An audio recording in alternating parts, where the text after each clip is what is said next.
Nós louvamos a Deus pelo que o Senhor tem feito, não é? Ele continuará fazendo maravilhas em nosso meio. Abra sua Bíblia, vamos meditar um pouco na palavra de Deus. Abra na leitura que foi feita, Gênesis capítulo 45. Vamos começar por aqui. Glória a Deus, glória a Jesus, glória a Deus. Aqui, irmãos, temos a história de José. José, no momento em que dá-se a conhecer a seus irmãos, não é? Dá-se a conhecer porque os irmãos não reconheceram que estavam diante de José. José é um tipo do crente que passou por provações, por lutas, por dificuldades, não é? Mas que Deus deu a vitória. Deus lhe deu vitória, não é? José vivia muito bem na casa dos seus pais. Jacó tinha muito apreço por José. Os pais de José o amavam. Porém, os seus irmãos o aborreciam, né? Não gostavam de José. Certamente que José sofria dentro da sua própria casa. José era hostilizado dentro da sua própria casa, porque os seus irmãos tinham inveja de José. E a inveja é coisa terrível, não é, irmãos?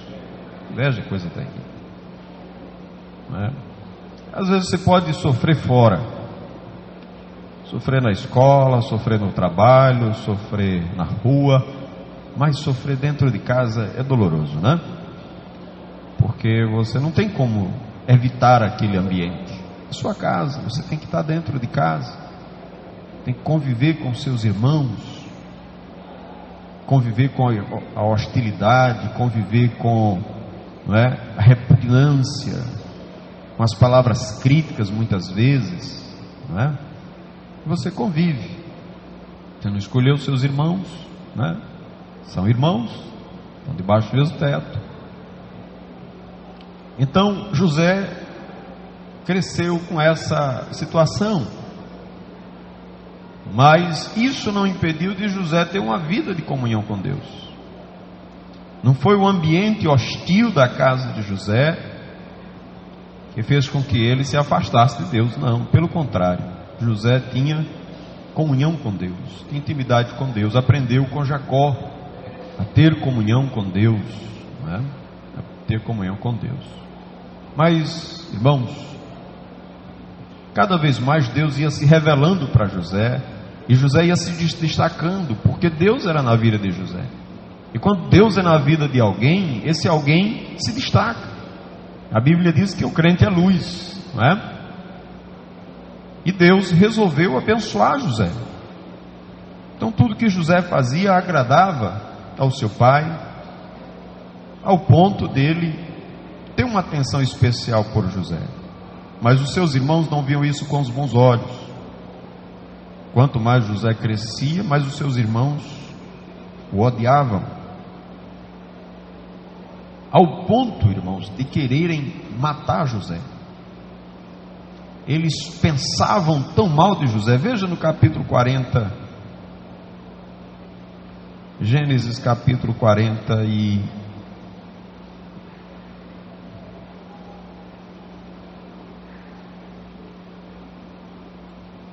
um pouquinho antes, né?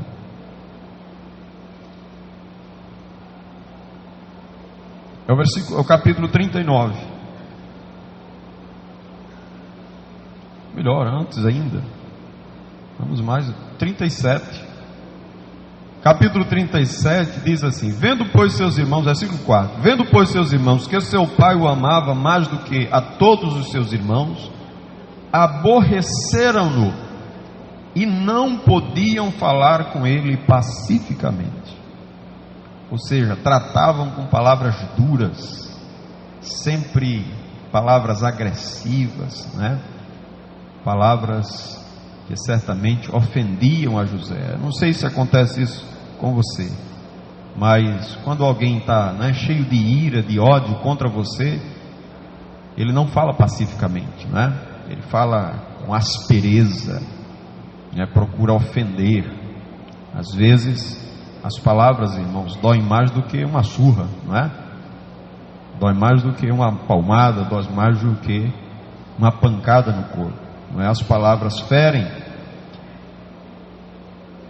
O versículo 18 diz: e viram-no de longe, e antes que chegassem a eles, conspiraram contra ele para o matarem. Desejaram matar o seu próprio irmão. Versículo 20 diz: vinde, pois, agora e matemo-lo e lancemo-lo numa destas covas, e diremos: uma besta fera o comeu, e veremos o que será dos seus sonhos. Que eles queriam não era matar José, era matar os sonhos de José, acabar com os sonhos de José, com as aspirações, com os planos de José, com aquilo que Deus tinha na vida de José. Queria destruir isso. Acabemos com isso. Vamos matar ele, porque matando ele acaba com seus sonhos. Ele não vai continuar prosperando do jeito que está. Vamos destruir logo isso agora. Então vejam como a maldade no coração das pessoas, não é? Passa por cima até da afetividade de irmãos. Afetividade de irmãos. Então, um dos ambientes onde você não gostaria de sofrer seria dentro do seu lar, dentro da sua casa. Mas muita gente sofre dentro do seu lar. Esposa de esposo, esposo de esposa, filho dos pais, pais dos filhos, irmão com irmão, fazem sofrer um ao outro. Tudo isso porque o mal está instalado no coração das pessoas. Nós devemos saber lidar com isso. Mas José, eles tentaram matá-lo, porém desvaneceram disso, mas venderam José.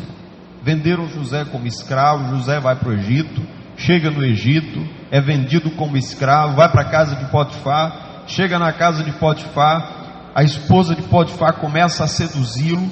A Bíblia diz que é dia após dia, a cada dia.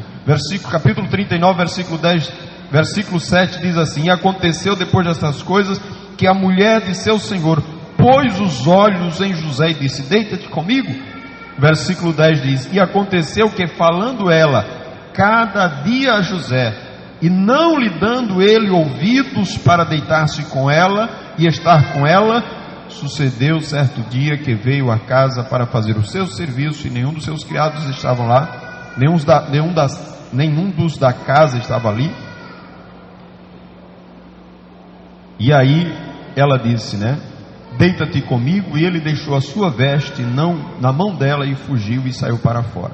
Então ela aproveitou para caluniá-lo, Então veja, calúnia também é matar uma pessoa, levantar o falso testemunho contra alguém, destruir a moral, destruir a reputação, a dignidade de alguém, é como matar uma pessoa, falar mal de alguém, Isso é terrível. E sobrou para José ser preso.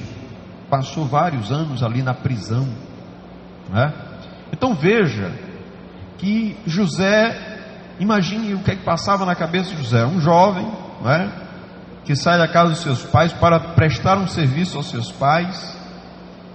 Os seus próprios irmãos o vendem, vai para a terra estranha. Depois que está ali, vai preso, caluniado, preso, sem ninguém por ele. Aquelas pessoas que ele ajudou, tinha pessoas ali no cárcere que ele ajudou, disse: olha, vai acontecer isso com você, você vai voltar à sua função, quando chegar lá lembre-se de mim. Mas o copeiro nem se lembrou dele quando estava lá no bem bom, deixou ele lá, até que Deus, tira ele lá do cárcere. Então imagine, irmãos, agora José tem um encontro com as pessoas que fizeram isso com ele,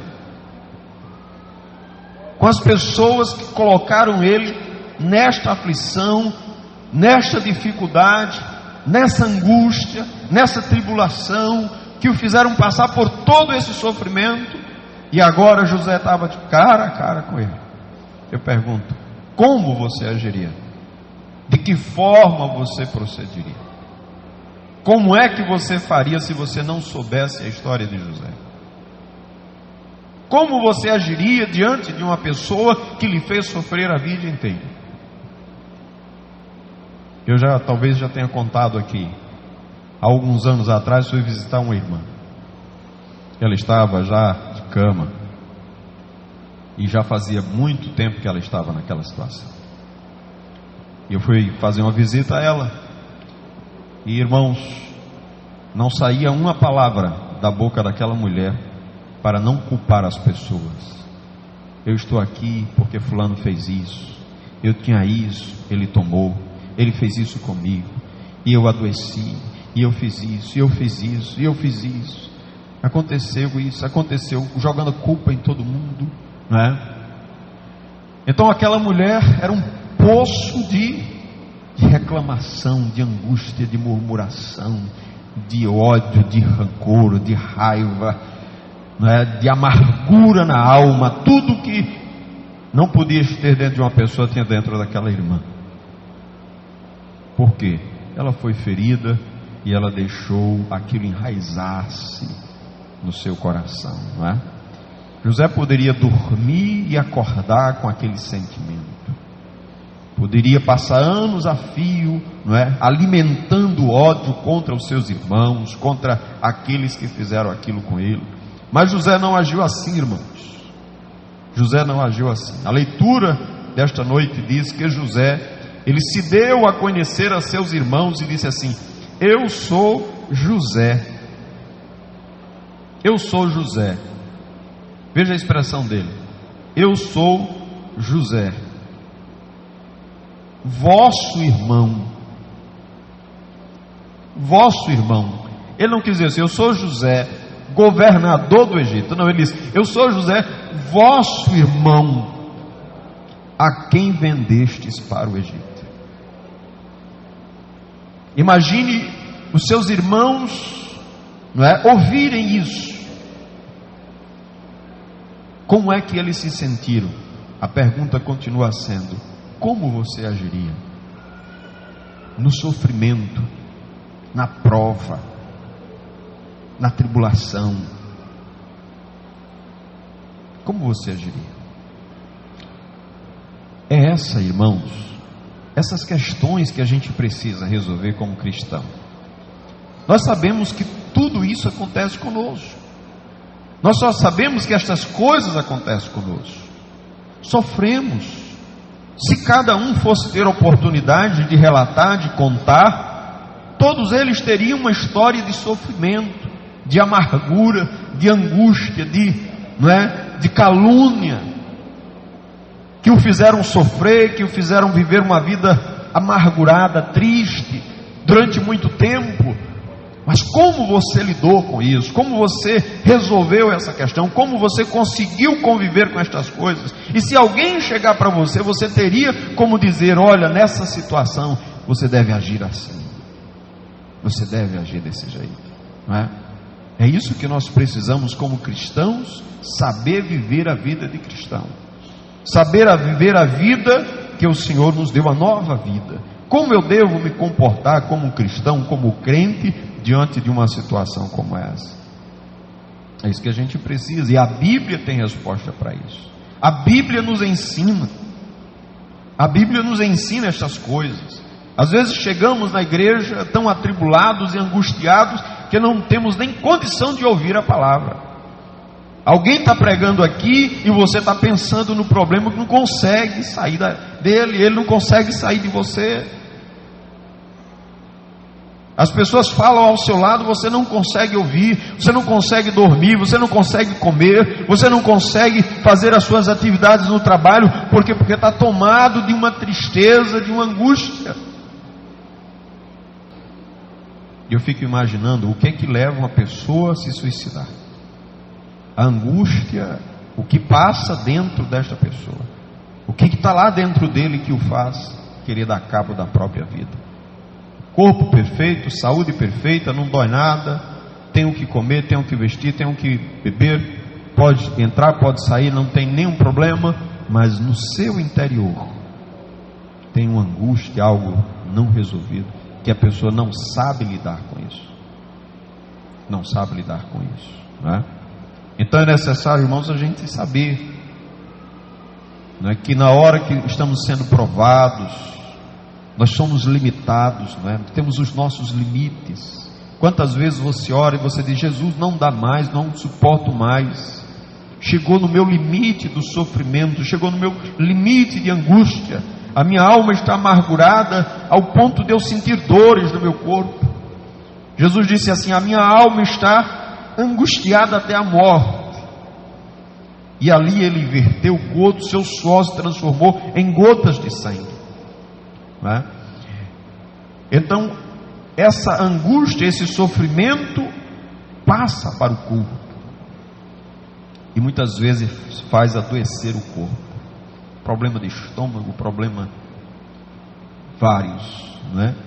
Para o corpo. Por quê? Porque a angústia, a tribulação, a provação é muito grande. E nós somos limitados, tem coisas que a gente não pode fazer, tem coisas que a gente não tem como resolver. Parece que estamos dentro de um poço, não tem como sair. Estamos numa prisão, não tem como sair dali. Nós somos limitados, e aí é que devemos aprender a depender inteiramente de Deus. Aí quando passamos a depender inteiramente do Senhor, aí a gente começa a sair daquela situação.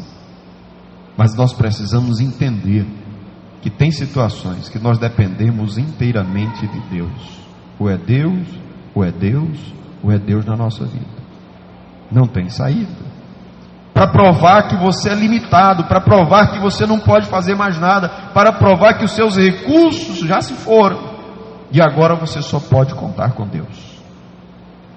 E aí onde começa uma vida de comunhão com Deus, de experiências com Deus. Tem pessoas que querem ter experiência com Deus, querem ter vivência com Deus, mas não querem ser provados na sua fé. Não querem ser provados na sua fé, não é?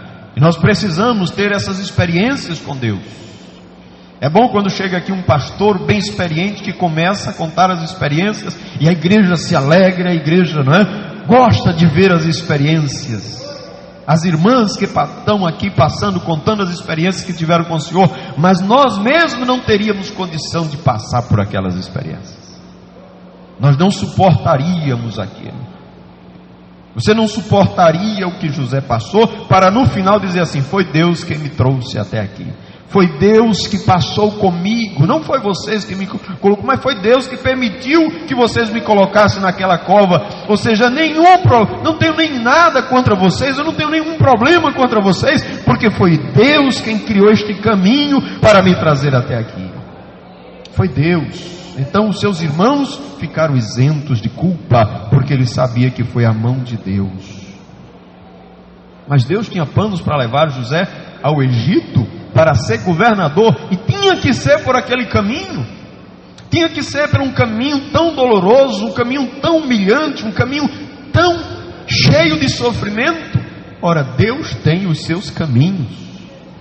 Agora cabe a nós confiarmos em Deus. Como é que Ele vai fazer conosco? Cabe a nós, não é? Se a gente for observar lá no Antigo Testamento, não é? A gente vê Abraão, Gênesis capítulo 22, capítulo 22 de Gênesis, veja como Abraão foi provado também, não é? Gênesis 22, 1 e 2 diz: e aconteceu depois dessas coisas que tentou Deus a Abraão e disse: Abraão, e ele disse: eis-me aqui. Ele disse: toma agora o teu filho, o teu único filho Isaque, a quem amas. Ele poderia dizer assim: o teu filho, o teu único filho, e vai-te à terra de Moriá. Mas ele disse: teu único filho Isaque, a quem amas.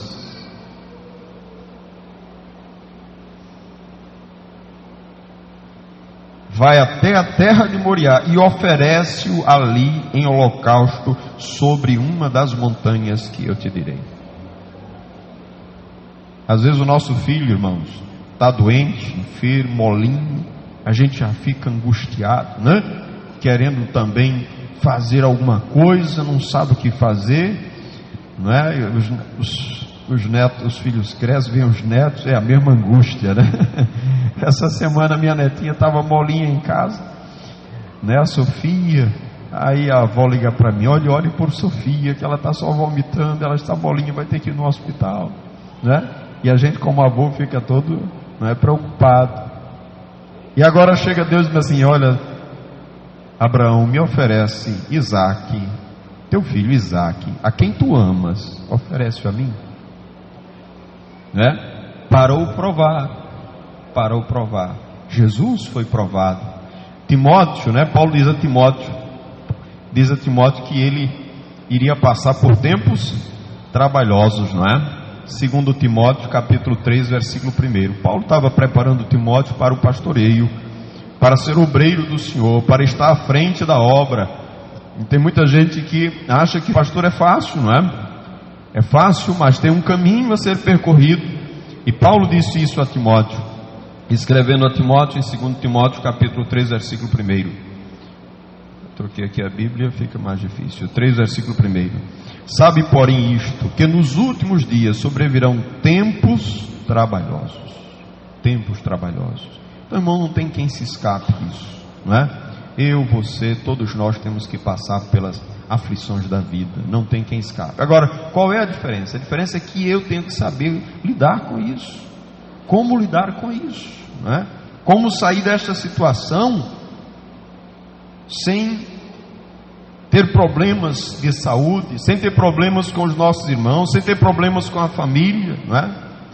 É por isso que aqueles que querem viver uma vida piedosa passarão por dificuldades, passarão por aflições, não é? Jesus lá em Mateus capítulo 5, versículo 11, já leu lá em Mateus 5 e 11? Veja o que diz Mateus capítulo 5, versículo 11. O Senhor está dizendo lá em Mateus capítulo 5, versículo 11, sobre estas questões da provação. Ele diz assim: bem-aventurados sois quando vos injuriarem e perseguirem, e mentindo disserem todo o mal contra vós por minha causa. Então, por causa de Jesus, você é perseguido. Por causa de Jesus, muitas vezes caluniado, muitas vezes, dizem mentira contra você. Você sofre, você passa por situações difíceis de perseguição, mas a Bíblia diz que você é mais que feliz quando isso acontecer, porque é por conta do nome de Jesus, não é? Nome de Jesus. Então a gente percebe, irmãos, que esse sofrimento, quando acontece com a vida do cristão, o Senhor disse que ele é como uma bênção, não é? Ele é bênção para a vida do cristão, porque Pedro, 1 Pedro capítulo 4, né? 1 Pedro 4, versículo 15 e 16, diz assim: se pelo nome de Cristo sois vituperados, bem-aventurados sois, porque sobre vós repousa o Espírito da glória de Deus. Que nenhum de vós padeça como homicida, ou ladrão, ou malfeitor, ou como que se entremete em negócios alheios. Mas se padece como cristão, não se envergonhe, antes glorifique a Deus nesta parte. Então nós podemos sofrer como cristão. A vida cristã não é uma vida fácil, é uma vida de sofrimento, uma vida de dificuldades, não é? E aí Tiago escreve no capítulo 1 de Tiago, aqui no versículo 2, ele escreve acerca dessas provações, acerca das tentações, e como o cristão deve se comportar ante elas, não é? Ele começa dizendo que nós, como cristãos, devemos encarar as provas da vida com gozo, com alegria, com satisfação, com regozijo. Veja, enquanto que para alguns pode ser algo até, como pode isso acontecer? É o que diz Tiago: meus irmãos, tende grande gozo quando cairdes em várias tentações. Quando você estiver sendo tentado, Jesus foi tentado lá no deserto, É Tiago que está dizendo, Tiago, servo de Deus, Tiago aqui, o irmão de Jesus, apóstolo do Senhor, ele diz aqui: meus irmãos, tende grande gozo quando cairdes em várias tentações. Quando você estiver sendo tentado, você deve ter alegria, deve ter gozo no coração, não deve perder as esperanças, porque isso, irmãos, vai redundar em bênção para a sua vida, Pedro diz essa mesma coisa. Pedro fala também sobre essa questão do regozijo, Então ele diz aqui: sabendo que a prova da vossa fé. Então por que é que você está passando por aquela situação, por aquele desconforto, está encarando aquilo com gozo? É porque você sabe que é a sua fé que está sendo provada. É a sua fé que precisa ser provada. Sabendo que a prova da vossa fé. Então, você teve fé para aceitar Jesus, e agora a fé que você tem precisa ser provada, para ver a qualidade da fé. 1 Pedro capítulo 1, versículo 7, o apóstolo Pedro, ele diz assim: para que a prova da vossa fé, muito mais preciosa do que o ouro que perece e é provado pelo fogo, se ache em louvor e honra e glória na revelação de Jesus Cristo. Então, quando você está sendo provado, é Deus trabalhando a vossa fé para que ela seja, não é, glorificada, honrada na vinda de Jesus. Então eu devo ter gozo quando estou passando pelas provações, pelas tentações, porque eu sei que é Deus que está permitindo que a fé que Ele me deu seja provada.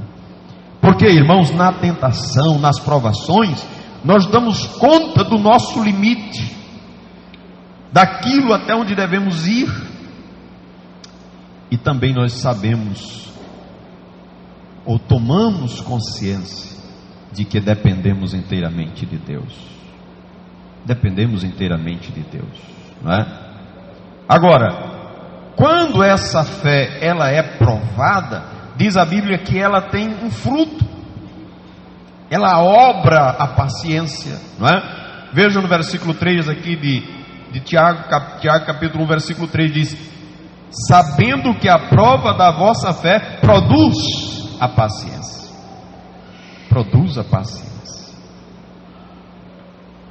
Aí tem gente que acha que paciência é algo que se pede, é algo que Deus dá, não é? Tem gente que pensa assim: ô Jesus, eu estou tão sem paciência, o menino fala comigo, eu não tenho paciência de responder, não é? As pessoas falam comigo, eu não tenho paciência em ouvir. Ô Jesus, me dá paciência, como se paciência fosse algo que se dá. Mas Jesus não dá paciência a ninguém, porque paciência, ela é fruto da aprovação da fé. Então, ela é produzida por você, ela é produzida em você, ela é gerada em você. Você aprende a paciência pelo que acontece com você, não é? Ele diz que a paciência, ela é gerada em nós. Veja o que diz Paulo aos Romanos capítulo 5, versículo 3. Veja o que Paulo diz.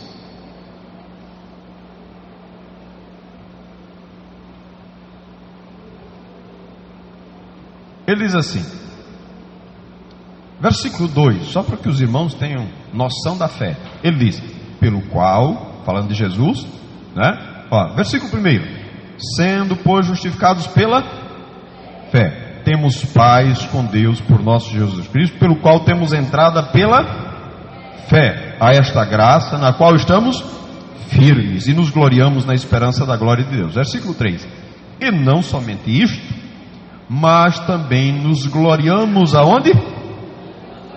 Nas tribulações, sabendo o quê? Que a tribulação produz paciência. Então, quando você pede paciência, o que é que Deus vai dar? Tribulação, porque é a tribulação que produz a paciência. Então, se você precisa de paciência, não vai receber tribulação na vida, porque a tribulação é quem produz paciência. E ele diz aqui que nós nos gloriamos nas tribulações, porque quando estamos passando pela tribulação, sabemos que vai dar um fruto. Qual é o fruto? Paciência. Aí você olha e vê uma pessoa paciente, não é? Como eu queria ser como o irmão fulano, paciente desse jeito. Você não sabe o que está pedindo, né? Como eu gostaria de ser como a irmã fulana. Veja como ela é paciente, não é? Para lidar com as coisas. A paciência, irmãos, é algo que é produzido, não é? Agora, a paciência, ela também tem um fruto. Todos nós queremos ser perfeitos, ter perfeição na nossa vida, não é? Um amor perfeito, algo, não, um serviço perfeito, um cristão que vive com perfeição, com retidão. Aí o que diz o versículo 4? Versículo 4 de Tiago, irmãos. Voltemos para Tiago capítulo 1. Versículo 4 diz: tenha, porém, a paciência, a sua obra perfeita, para que sejais perfeitos e completos, sem faltar em coisa alguma. Sem coisa alguma, não tem nenhuma falta. Fulano é perfeito, né? Não tem falta aquele irmão, não tem falta aquela irmã. Tudo quanto faz é bem feito, né? Porque, irmãos, porque a paciência, ela produz esta perfeição. A paciência produz a perfeição. Veja lá em Romanos novamente, capítulo 5. Veja o que é que Paulo continua dizendo, né? Estou com a Bíblia aqui, estou folheando pela primeira vez, fico meio perdido. Versículo 4, irmãos. Versículo 3: sabendo que a tribulação produz a paciência, e a paciência, a experiência, a perfeição, né? Ter experiência, ter vivência, saber lidar com aquela situação, né? Tem problemas que para outras pessoas é o mundo que caiu na cabeça dela, ela não sabe o que fazer, ela fica totalmente apavorada, enquanto para outros a mesma situação, parece que nada está acontecendo, né? Nada está acontecendo, sabe lidar com aquela situação, resolve. A experiência é muito importante. A experiência é muito importante na vida do cristão. Salmo 40, o salmista diz o quê? Salmo 40, versículo 1. Os irmãos sabem de qual? Esperei com paciência no Senhor. Está vendo? A experiência de esperar, de depender. Esperei com paciência no Senhor. Ele quer dizer aqui, chegou a hora de depender só do Senhor. Não tinha mais o que fazer, só depender do Senhor. Tem coisas, irmãos, que você não pode fazer mais. Então o que você tem que fazer? Esperar no Senhor. Esperar no Senhor. Agora, quando você está passando por uma luta e uma tribulação, você precisa, irmãos, saber lidar com aquilo. E para saber lidar, você precisa de sabedoria, né? E aí sim, irmãos, aí você pode pedir. Sabedoria é algo que Deus dá. A Bíblia diz que se alguém tem falta de sabedoria, faça o quê? Peça a Deus. Sabedoria tem que pedir. Eu estou passando pela prova, eu estou no meio da tribulação, o que é que eu preciso? Pedir paciência? Não, pedir sabedoria. Sabedoria, não é? E se alguém de vós tem falta de sabedoria, versículo 5 do capítulo 1, peça a Deus que a todos dá liberalmente, não lança em rocha. É a sabedoria que nos distingue dos demais. E qual é a sabedoria? A verdadeira sabedoria é temer a Deus e obedecer às suas palavras, não é? Obedecer a Deus, obedecer às suas palavras, isso é sabedoria. Ter temor de Deus no coração, para não pecar contra Ele, para não transgredir o seu mandamento, isso é ter sabedoria. E Deus dá a todos, não tem grande nem pequeno, não importa o cargo, a função que você exerça aqui ou fora daqui, Deus dá sabedoria a todos. A todos. E Ele não fica lançando em rosto, diz a palavra do Senhor, né? E não lança em rosto e ser-lhe dada. Ele não vai ficar sempre lhe cobrando, dizendo, está vendo? Venceu, foi eu que deu sabedoria, está vendo? Está vendo? A gente faz assim, não é? A gente dá alguma coisa e fica, está vendo? Eu lhe dei, está vendo? Você tem porque eu lhe dei. Mas Deus não. Deus dá e não lança em rosto. Ele dá sabedoria, não é? Se algum de vós tem falta de sabedoria, peça a Deus. Agora, pedir de que forma, irmãos? Pedir de que forma? Diz o versículo 6: peça, porém, com fé, não duvidando. Você vai pedir sabedoria? Peça com fé, não fique duvidando. Se você pediu sabedoria a Deus, Deus vai lhe dar sabedoria. Não foi você que pediu? Você está certo que quer isso? Deus vai lhe dar sabedoria. Creia, tenha fé que Deus vai lhe dar sabedoria. Coloque a sua fé em ação.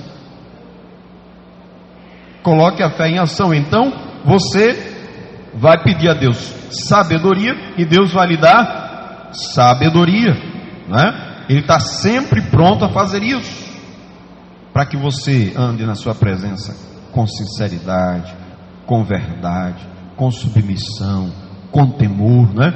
Deus vai lhe dar a maneira certa de se comportar nessas situações. E aqui, irmãos, ele fala, não é, do homem dobre, do homem que é incrédulo, duvida, não é? Ele diz assim: peça com fé, não duvidando, porque o que duvida é semelhante à onda do mar, não é? Ora está lá em cima, ora está lá embaixo, vai de um extremo a outro numa rapidez muito grande. Quando você pensa que está cheio de fé, está vazio de novo. Duvida, pede, duvida, não pode. A Bíblia diz que tem que pedir com fé, não duvidando, porque esse que duvida, não pense tal homem que receberá do Senhor coisa alguma. Então, quando você vai pedir algo ao Senhor, e você vai pedir sabedoria a Deus, o Senhor prometeu dar sabedoria, não prometeu? Prometeu, está aqui na palavra dele. Se você tem falta de sabedoria, peça a Deus, Ele vai lhe dar, não duvide. A situação está difícil, eu tenho os meus limites, eu não sei como fazer. Você vai dizer: Senhor, eu dependo única e exclusivamente de Ti, me dê sabedoria para eu sair desse problema. E Deus vai lhe dar sabedoria para você sair do seu problema, para você resolver esta causa.